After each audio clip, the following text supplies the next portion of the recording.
CENI. Bongo, qui a fondé la Mbouchi du fleuve Congo? Très bien. Yamukolo. Bongo, Oezani. Qu'est-ce que le carré? Le carré est une figure géométrique qui a quatre côtés des années et... Merci. Allez, Yamukolo. Bazo tuno lisusu. Dieu à nous. Jésus a laissé combien de personnes? 5000 personnes. Bon, na jardin de Dieu bazala qui combien?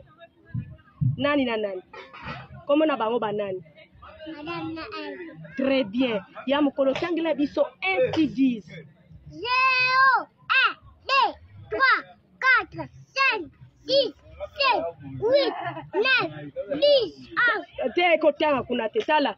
Ba yebisa biso yeba l'enfant propre. L'enfant propre. Quand on dit Atima c'est bel enfant là, c'est mignon, c'est gentil, c'est propre que voilà, c'est tout fier. C'est la mère répondant. C'est à moi, c'est bel enfant là. Yamukolo, siko bazo tuna, qu'est-ce que le drapeau? Le drapeau est un symbole qui représente un pays. Très bien, Yamukolo, on sala option nini? Pédagogie. Yoza na âge nini? 2 ans. Opakola mafuta nini? Arrondir. Kombono ya classe nani? Kaya balonga ardi. Très bien, Yamukolo, tangela biso les sous-multiples dime.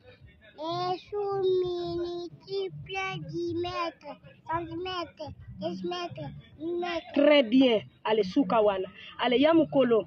Bango ba yebite. Yoko sala option nini? Pédagogie. Yo sala kanani? Psychologie. Très bien. Ayoki. Tala, ayoki te la Mbouchi du fleuve Congo eza nani?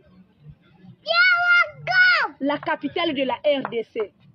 Kinshasa. Yembela biso soso na bana na yemisato. Soso na bana na yemisato.